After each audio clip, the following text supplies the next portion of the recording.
Allô, allô, c'est Bérangère pour la chaîne Bébé, Scrap et Bookin. Aujourd'hui, petit retour de lecture comme vous pouvez le voir. Et je vais vous parler donc des livres que j'ai lus en cette fin décembre et ce début janvier, puisque je n'ai pas fait de retour lecture depuis un petit peu.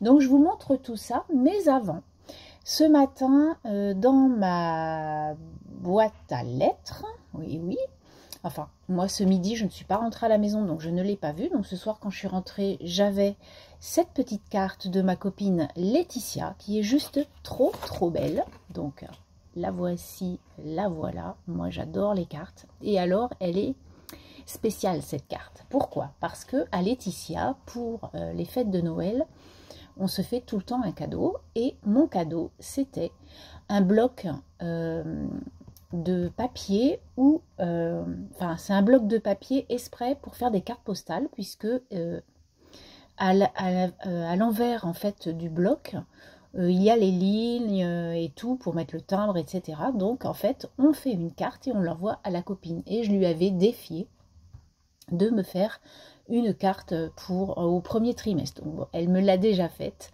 ça me fait hyper plaisir, elle est très belle. Et donc avec, je lui avais acheté des crayons de couleur aquarellables de Caran d'Ache, qui sont juste superbes, c'est une très belle qualité.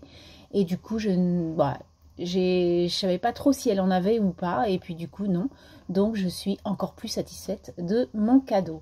Voilà, donc je te remercie beaucoup Laetitia, ça m'a fait beaucoup plaisir. Et puis, avant de commencer la pile, je vais vous montrer, puisque cette semaine, je n'ai pas du tout rempli mon carnet, puisque aujourd'hui, donc, nous sommes vendredi 17, et donc cette vidéo sera mise le lundi 20. Et j'ai fait, la semaine dernière, en fait, j'avais fait ma petite page, comme l'année dernière, hein, sur le bouquin de Valentine, du coup, qu'elle m'avait offert pour les fêtes. Et du coup, je me suis fait ma petite illustration, on va dire, de mes pages à lire. Voilà, donc je voulais vous montrer ça, ça me fait plaisir. Ensuite, donc, le premier livre que je vais vous parler, c'est un livre que j'ai lu tout le long du mois de décembre, enfin presque, puisque c'était un livre d'avant, donc qui s'appelle Un cœur pour Noël. Je vous le montrais quand même souvent lors de mes vlogmas, mais je voulais vous en parler. Donc vraiment un très bon format. L'année prochaine, j'aimerais bien reconduire, hein. C'est mon chéri donc qui me l'a acheté. C'est donc un livre de Sophie Jourdain qu'elle avait fait donc l'année dernière, puisque cette année c'en était un autre. Mais en tout cas, moi je connaissais pas l'histoire et ça m'a fait beaucoup plaisir. Donc là on va parler d'une jeune femme qui s'appelle Avril. Elle est toute jeune, elle a 18 ans, et en fait elle a été opérée du cœur il y a quelques années, et du coup elle fait super attention à elle, mais surtout elle a une maman qui est son garde-chiourme, on va dire, et qui guette tous ses faits et gestes. Donc du coup Avril sait très bien que de toute façon elle ne peut pas tout faire maintenant, quoi. Il y a des choses qui lui sont restreinte, hein, voilà. Mais voilà, hein, aussi elle aimerait bien un peu vivre sa vie à 18 ans, faire des choses comme ses copains et copines de 18 ans. Donc là elle va aller, ses parents sont séparés, et elle va aller passer les vacances des fêtes de Noël chez son papa qui habite à Morzine, donc dans les Alpes. Et du coup elle va re-rencontrer des gens qu'elle connaissait, etc. Et elle va rencontrer le frère de sa meilleure amie qui elle, est encore à finir une thèse et tout ça sur Lyon. Elle va arriver pour les fêtes aussi, mais bon, là, tout de suite, elle ne peut pas être avec Avril, donc il faut qu'elle se débrouille toute seule à faire des connaissances. Donc, elle va être avec Augustin, je crois, hein, si je me rappelle bien. Donc, Augustin, le frère de sa meilleure amie. Et puis, ils vont faire, il va la sortir, tout ça, il va la défier. Alors voilà, il y a des choses qu'elle sent bien, et puis d'autres moins bien. Mais en tout cas, ça va être donc l'histoire d'Avril. Est-ce qu'elle va réussir à atteindre ses objectifs? Est-ce qu'elle va pousser un peu les cloisons pour sortir de sa petite coquille toute renfermée depuis ces quelques années après le drame qui s'est passé? Est-ce que sa maman va l'encourager? Est-ce que son papa va l'encourager? Est-ce que ça va être compliqué? Enfin voilà, on va suivre vraiment cette famille, ses amis, et puis naturellement, il va y avoir le début d'une romance qui est là, puisque c'est une romance de Noël, donc enfin de l'Avent, donc naturellement, on connaît déjà un peu la fin de l'histoire, mais c'est très sympa, c'est très frais, c'est très mignon, et j'ai passé un très bon moment au petit déjeuner de tous ces matins avant les fêtes. Voilà ce que je peux vous dire de ce livre. Ensuite, j'ai lu. Alors là, j'ai pas fait de marque-page parce qu'il y avait un signet, et puis tous les jours, je découpais mes pages, donc je n'ai pas vu le nécessaire de faire un marque-page. Là, du coup, comme je vous disais, j'ai lu Où vont les larmes quand elles sèchent de Baptiste Beaulieu. C'est un livre qui m'a été, enfin, pas personnellement, mais où j'ai lu sur les réseaux qu'il était génialissime, que c'était super. En plus, on a Virginie Grimaldi qui dit qu'elle n'a jamais autant ri et pleuré en lisant un livre. Donc je me suis dit, c'est une pépite, ça va être génial. Et je me suis mise à lire ce livre. Alors, tout d'abord, dans ce livre, j'y ai mis ce marque-page qu'une copine m'avait fait, les créations de Nini 88, ça c'est sa page, et du coup elle s'appelle Virginie. Elle m'a fait donc un couple de chouettes hiboux qui sont trop mignons, plastifiés, un très beau marque-page qui est donc, Virginie, si tu regardes cette vidéo, dans ce livre. Alors que dire de ce livre? Ce livre en fait parle d'un médecin, un médecin de famille, hein, et on va le suivre dans les épopées de ses visites, des gens qu'il a en consultation, de ses patients. Et puis, on va être surtout avec quelques personnes où il y aura ben voilà, des personnes un peu plus âgées, etc., où il y aura des histoires un peu plus profondes. Ça ne m'a pas transcendé comme livre, vraiment pas. J'ai pas... Alors, je ne sais pas si c'était le moment où il ne fallait pas lire parce que c'était les fêtes de Noël, etc. Mais franchement, j'étais un petit peu déçue par rapport à tout le pataquès qu'on a eu sur les réseaux pour ce livre. Mais en tout cas, bon, après, ça se lit, hein, c'est des petites anecdotes sur les patients, les médecins, voilà, ce que peut ressentir un médecin par rapport à ses patients, quand il va chez Madame X ou chez Madame Y, ce qu'il en pense, etc. On a le rendez-vous et puis on a lui ce qu'il a dans la tête. Voilà, c'est les confidences aussi de la patiente à son médecin. Voilà, on a tout ça. Mais j'ai pas trouvé ça. Voilà, j'étais pas émue par ce livre. Donc bon, une lecture qui se lit, mais pas non plus quelque chose que je garderai en mémoire. Ça va vite s'effacer, je pense. Il fait 230 pages à peu près. Alors, c'est écrit quand même assez petit. Voilà. Donc, c'est un bouquin qui se lit en quelques jours, hein, quand même. Mais voilà. En plus, ce qui est bien, par contre, dans ce livre, c'est que c'est des petits chapitres. Donc, du coup, ça se lit quand même assez facilement. Et puis, l'écriture est aussi... simple. Donc Baptiste Beaulieu, c'est un ancien médecin, à ce que j'ai compris, et du coup, il nous raconte un peu sa life, quoi. Voilà donc mon deuxième livre. Ensuite, je voulais absolument terminer mon mois de décembre avec mon tome numéro 17 d'Agatha Raisin, que j'adore. Donc celui-ci, il est un petit peu spécial, puisque celui-ci, c'est un livre que j'avais dans ma que j'avais dans ma bibliothèque depuis longtemps. Je l'avais lu sans connaître Agatha, en fait. J'avais trouvé que cette première de couve était très belle, et voilà, ça m'avait fait envie ce jour-là, quand je suis allée à la librairie. Je me suis dit, oh, il est trop beau, je le prends. Et puis l'histoire me paraissait bien, sauf que je n'avais pas vu que c'était le numéro 17 d'Agatha. Donc, moi, j'adore toujours autant, hein, voilà. Je voulais vous montrer le marque-page que j'avais mis à l'intérieur de ce livre pour finir les fêtes. C'est un petit marque-page qui m'a été fait spécialement pour les fêtes de Noël. Donc, naturellement qu'il fallait le mettre, c'était l'occasion. Un très, très beau marque-page où il est écrit « Jolies histoires à raconter ». Hop, ça sera mieux comme ça. Avec un beau lama habillé pour les fêtes. Et puis là, on a donc une petite clochette une petite boule avec plein de petites étoiles à l'intérieur. Et puis là, on a un petit bonbon, un petit ourson bonbon comme ça, naturellement. Celui-ci n'est pas gélifié, hein, naturellement, il est plutôt dur. Et j'ai trouvé que c'était sympa de m'avoir fait ce marque-page. Il est trop beau, je l'adore. Et c'est Maïté qui m'a fait ce beau marque-page. Donc voilà Maïté, si tu regardes cette vidéo, il est là, dans mon Agatha Raisin numéro 17. Donc Agatha, là, celui-ci, j'ai beaucoup aimé. Alors vous allez dire, à chaque fois elle nous dit qu'elle a beaucoup aimé. Mais celui-là, celui-là il est sympa. Pourquoi? Parce que l'on retrouve des personnages qui étaient partis et qui reviennent. Et il va y avoir une histoire toute branque-ballante avec donc ce personnage. Mais aussi, naturellement, un crime, deux crimes. Et puis la réussite de connaître le criminel en fait. Hein. Donc c'est Agatha encore qui va mettre son nez un peu partout pour trouver qui a tué cette femme. Donc du coup on va retrouver un personnage qui va l'emmener en vacances, on va dire, faire un petit tour avec elle en vacances. Et du coup il l'emmène au sud de l'Angleterre. Alors elle pensait pas du tout aller là, elle a mis une valise, il a dit je t'emmène quelque part. Donc elle croyait qu'elle allait sur une île antillaise par exemple.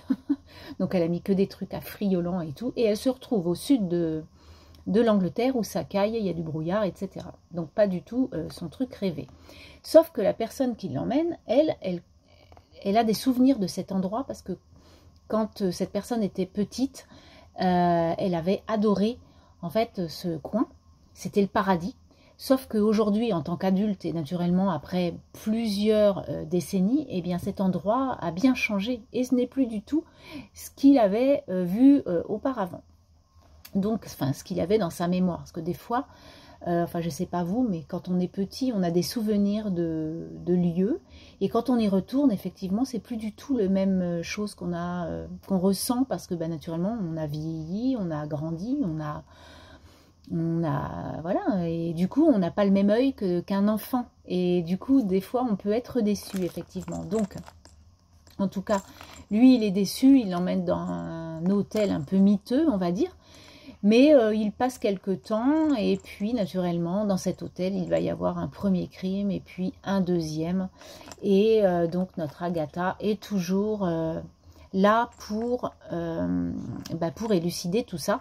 Sauf que Agatha va dans ce tome, on va s'apercevoir qu'elle s'assagit par rapport aux hommes, parce que Agatha, elle était très tout le temps, comment vous expliquer, Agatha, elle est tout le temps amoureuse du premier venu, elle trouve les hommes, elle adore les hommes, et du coup quand on la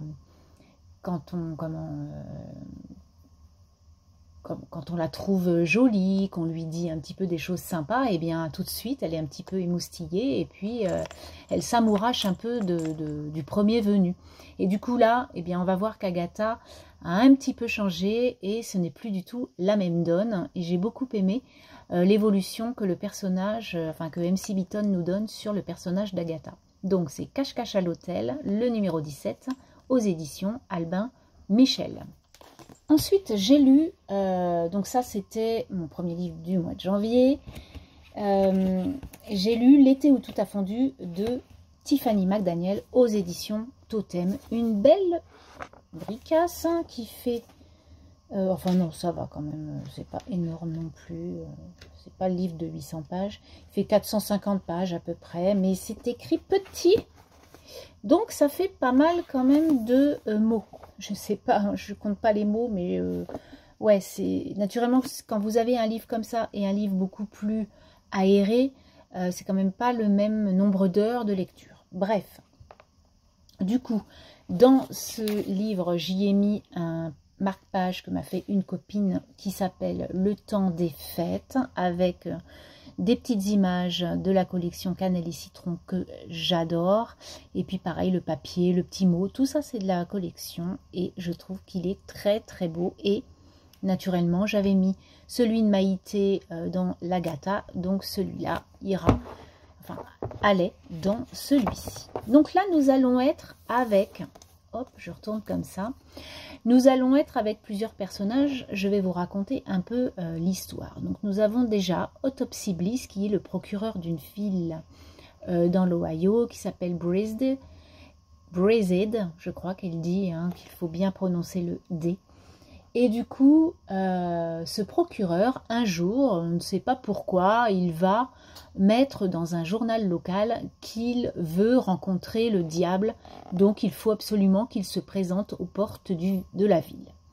Et puis le lendemain, un petit garçon en salopette, pieds nus, un petit garçon noir, aux yeux d'un vert éblouissant, va arriver et va dire « c'est moi le diable ». Donc, conversation, etc. Et en fait, Autopsy Bliss, qui a une famille, une femme, des enfants, va prendre ce petit Saul, donc il s'appelle Saul, S-A-L, et il va l'emmener chez lui. Mais en fait, il faut savoir que Autopsy Bliss, donc le procureur, a un enfant qui a le même âge que le petit garçon qui s'appelle Saul. Ils ont une dizaine d'années tous les deux, et ça va être des super copains. Et du coup, on va suivre toute cette histoire. Moi, j'ai adoré, vraiment. Je ne peux pas trop vous raconter parce que c'est vraiment à lire. C'est pas vraiment à raconter comme ça va pas être très florissant. Alors que si vous êtes dedans, vraiment, c'est génial. Alors, peut-être pas les 100 premières pages parce qu'il faut vraiment s'imprégner du lieu, mais surtout des personnages. Qu'est-ce qu'on attend un peu de tout ça? Parce que bon, inviter le diable c'est un petit garçon noir. On comprend pas trop, mais sauf que, donc c'est dans les années 80, il y a encore beaucoup d'amertume en fait en Amérique par rapport aux races ethniques. Et du coup, on va encore être avec ce côté terrible, hein. Voilà, avec des gens qui n'aiment pas la différence, qui sont bien dans leur ville et ils n'ont pas besoin d'étrangers. Et il va se manifester des choses atroces dans ce livre, vraiment, d'où en fait on peut dire que l'humain est affreux en fait envers l'autre. C'est horrible en fait. Comment on peut en tant qu'humain avoir des pensées aussi nocives, aussi méchantes, aussi colériques, aussi, je ne sais pas comment dire, mais voilà, si vous lisez ce livre, vous verrez que les derniers chapitres sont hyper tristes, mais voilà, ça peut être très très vrai. Et aussi dans ce livre, il va y avoir l'effet de masse, hein, c'est-à-dire qu'une personne dit ça, donc ah oui, un peu bourrage de cerveau, vous voyez. Donc lui, il a raison, donc je vais me mettre de ce côté et puis on va faire ça. C'est horrible parce que les gens n'ont pas enfin pour moi, je trouve que certaines personnes, peut-être un peu faibles, je ne sais pas, vont suivre ce genre de personnes gourous un peu pour cette méchanceté naissante. Et je trouve que c'est horrible en fait. Mais bon, voilà, c'est la condition humaine, hein, c'est la société, c'est encore vrai aujourd'hui. Voilà, on écoute des choses, on croit ce qu'on nous dit et puis on file comme des moutons, hein, on le voit en ce moment. Je ne veux pas dire pourquoi, mais c'est atroce. Donc du coup, moi je sais que je m'informe énormément, de plus en plus de plein de choses pour être mise à la page en fait de moi-même et de ne pas écouter les autres, parce qu'au travail aussi, on écoute les autres, donc on se dit ah bah oui, il a peut-être raison, nanani. Moi je m'informe et moi j'écoute et moi je me fais un topo et moi j'ai ma façon de, qui n'est peut-être pas la bonne, mais en tout cas mon information va être prise consciemment dans des documentaires, des vraies histoires, plutôt que d'écouter des choses que les gens n'ont peut-être pas bien compris. Et du coup je rejoins ce livre parce que on va haïr en fait ce petit garçon parce qu'il est différent, et du coup on va lui trouver toutes les horreurs du monde alors que c'est un petit garçon. Et enfin bon, bref, c'est terrible. Donc il y a ce côté là sur ce livre, mais il y a un autre côté aussi sur la différence encore, mais sur l'homosexualité. Donc je vous laisse vraiment lire ce livre parce que il est profond. très très profond, les sujets sont là. Et moi j'ai beaucoup aimé. Puis moi j'aime beaucoup la plume de Tiffany McDaniel. J'avais déjà lu Betty il y a quelques mois. Et vraiment c'est... Alors déjà, elle nous décrit beaucoup de choses. C'est très détaillé, mais c'est surtout hyper profond. Les sujets qu'elle tient sont là. Et puis ce sont de vrais sujets de société. Donc moi ça me fend le cœur de lire des choses comme ça, mais je les lis. Je suis à moitié maso. En tout cas, j'ai beaucoup aimé. Et si vous aimez un peu ces années 80, la différence, je vous dis l'homophobie, la méchanceté humaine, la différence de race ethnique, etc., eh bien ce livre est pour vous. Bon, je ne suis pas trop bien expliqué les livres, moi en fait, je m'aperçois que c'est...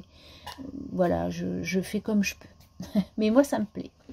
Ensuite, j'ai lu Un éclat rouge de Clémentine Biano. C'est un livre que j'ai lu, j'étais pressée de lire ce livre parce que tous les dimanches, je regarde dans Sud Radio, il y a une émission qui est le côté des libraires ou je ne sais plus comment, enfin bref.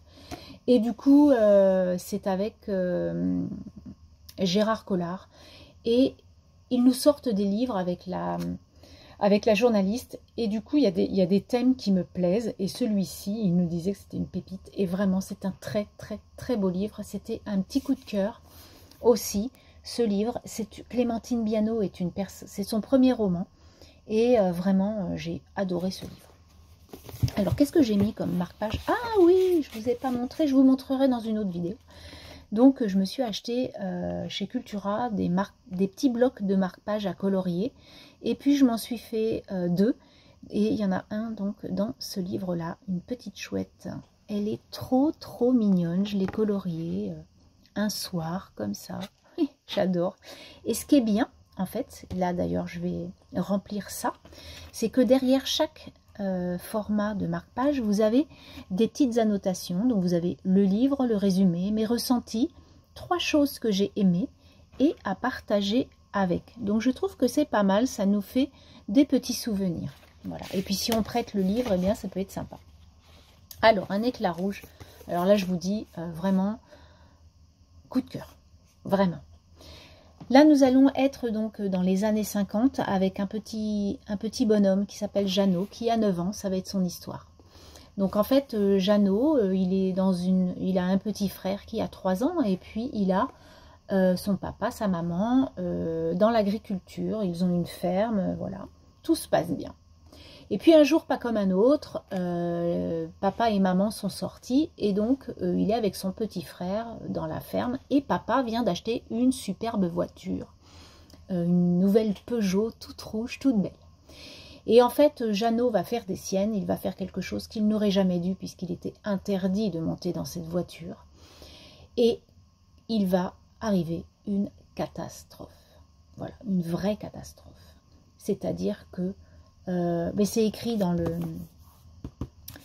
C'est écrit dans la 4e de couve, donc, et puis c'est dans les premières pages. En fait, il va renverser son petit frère qui va décéder de 3 ans. Et ça va être donc l'histoire de Jeannot, la reconstruction après un deuil, après un mensonge aussi, parce que, en fait, les parents de Jeannot vont lui interdire de dire la vérité. Ils vont inventer une histoire rocambolesque pour éviter... parce qu'ils ne savent pas trop comment ça va se passer. Est-ce qu'ils vont l'emmener, Jeannot, et tout ça, et ils ne veulent pas.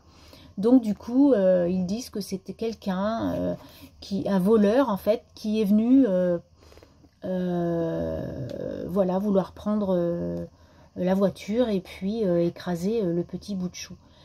C'est pas du tout ça, mais voilà l'histoire. Et en fait, ce qui va se passer, c'est que Jeannot ne veut plus parler après cette histoire. Il va rester muet. Et en fait, ce petit bout de chou, donc il va continuer à aller à l'école. Ça va être très compliqué parce que son papa est très en colère contre lui, voire il ne peut plus le blairer, quoi. Parce que, voilà, c'est sa faute. La maman, bah, elle est dans le deuil. Donc, c'est la mamie qui va prendre Jeannot chez elle quelque temps. Et du coup, ce petit Jeannot va rencontrer à l'école une petite fille qui s'appelle Charlotte. Et avec elle, donc c'est une petite Parisienne qui arrive en campagne, et avec un papa écrivain, une maman qui n'est plus là. Et du coup, cette petite Charlotte et ce petit Jeannot vont se prendre d'amitié, et on va donc suivre ces deux jeunes gens, très jeunes gens, et voilà, ils vont sympathiser, ils vont faire un pacte.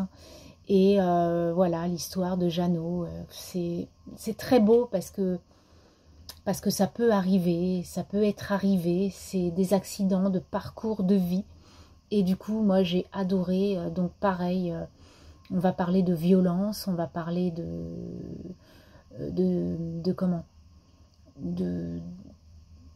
comment je peux dire ça, de repli sur soi-même, et puis surtout se pardonner soi-même. Comment ce petit garçon de 9 ans va pouvoir se pardonner un jour d'avoir fait un tel acte envers ce petit frère. Ça va être hyper compliqué. Donc voilà le sujet de ce livre qui est, ma foi, magnifique. Donc une très belle plume. Alors un livre qui se lit d'une traite, hein, parce que c'est un livre qui fait 250 pages, et il est très aéré, il est très très simple à lire, mais une histoire qui m'a profondément touchée. Et enfin, je vais vous parler de ce livre qui est Les délices de Tokyo de Durian Sugekawa aux éditions Le Livre de Poche. Donc c'est un livre que ma fille m'a ramené d'une boîte aux livres. Je lui ai mis ce petit marque-page que je trouve, ma foi, très joli. C'était du papier de riz que j'ai collé sur un marque-page. Je le trouve très très beau. J'ai plus qu'un pompon à mettre, mais même pas. Je pense que je le laisserai comme ça. Donc ça, c'est un livre, apparemment, qui est sorti en film. Donc moi, j'ai pas vu le film. Je savais même pas qu'il était sorti en film. Et j'ai aimé cette lecture. Pourquoi? Donc en fait, on va être au Japon avec Santaro et avec Tokyo. Donc Tokyo, c'est une vieille femme qui va être... alors non, déjà Santaro. Santaro, c'est un homme qui est gérant d'une pâtisserie, mais il s'en sort pas, c'est compliqué, il travaille, mais il n'y arrive pas. Et en fait, on va voir donc cette femme, Tokyo, qui va, on va dire, le regarder, qui va le suivre en fait, qui va être là, qui va le regarder, comment il se débrouille. Et puis un jour, elle va lui dire, mais vous voulez personne travailler avec vous parce que moi, je peux vous aider et tout. Et lui, il veut pas. Il dit non, non, c'est mort, moi. Puis il dit non, mais la dame, elle a plus de 70 ans. Qu'est-ce qu'elle va faire, quoi? Je peux pas la faire travailler. Elle va pas pouvoir porter, elle va pas pouvoir travailler beaucoup. Il va falloir l'aider, j'ai pas le temps, tatati tatata. Donc en fait, il dit non. Et puis un jour, pas comme un autre, il lui dit oui. Et en fait, cette femme, elle va faire un peu renaître cette boutique avec des délices, donc qui s'appellent donc les dorayaki. Donc en fait, les dorayaki, ce sont des pâtisseries japonaises. Et en fait, avec ça, on va accompagner le han, qui est une pâte de haricots. Et en fait, tout est dans le savoir-faire de cette pâte. Et en fait, Tokyo, elle, est très douée, puisque, voilà, elle va donc faire la pâte de han excellente. Et du coup, les clients vont venir de plus en plus. Mais il y a une autre histoire. Pourquoi cette femme a un problème aux mains? Pourquoi elle vient aider Santaro? Il y a plein de choses qui sont un peu au début, tu te dis pourquoi, quoi. Et en fait, au fur et à mesure des pages, on va donc connaître de plus en plus Tokyo, qui est une femme japonaise, une sagesse même, qui a un passé bien douloureux. On va donc connaître tout ça. Et j'ai adoré ce livre qui est un petit bonbon pour moi. C'est sucré à souhait, c'est trop mignon, c'est trop... c'est très doux, c'est très sage comme je vous dis. Mais par contre, il y a des sujets profonds puisqu'il y a l'histoire du Japon que l'on va connaître un peu plus. Hein. on est là-bas et elle va nous raconter un petit peu quand elle était jeune ce qui s'est passé. Et du coup, c'est hyper enrichissant en fait. J'ai trouvé ce livre enrichissant, sympa. Et du coup, si vous n'avez pas vu le film, eh bien c'est peut-être l'occasion de lire ce petit bouquin qui ne fait que 220 pages, donc c'est tout petit. Mais voilà, moi j'ai adoré cette femme qui est juste exceptionnelle et qui va donc aider Santaro. Mais Santaro aussi a un passé lourd, des secrets. Ils ont tous les deux des secrets, mais on saura tout au long de ce livre. Donc voilà ce dernier bouquin. Aujourd'hui, j'ai fini de lire, non, hier, pardon, j'ai fini de lire et je vous en parlerai dans une prochaine lecture. Le jour où le soleil ne s'est plus levé, c'est la suite de Les étoiles se sont éteintes, je crois, avec Finn. Là, nous sommes avec Nate. Et le prochain, c'est avec Jagger. Et du coup, c'est une trilogie qui est young adulte, on va dire. Bon, ça m'a changé un peu des sujets comme ça. Mais sauf que là aussi, on va être dans des sujets quand même assez lourds. Et pourquoi j'ai lu ça? Parce que c'est pas du tout dans ma palle, c'est dans la palle de ma fille. Elle a commencé à le lire, mais elle l'a pas fini. Et en fait, Valentine m'a fait, hop. Alors, l'année dernière, elle me disait, tiens maman, t'as fini ton livre? Allez, je t'en choisis un. Donc ça, c'était toute l'année dernière. Elle m'a choisi un livre sur deux, c'est elle qui le choisissait.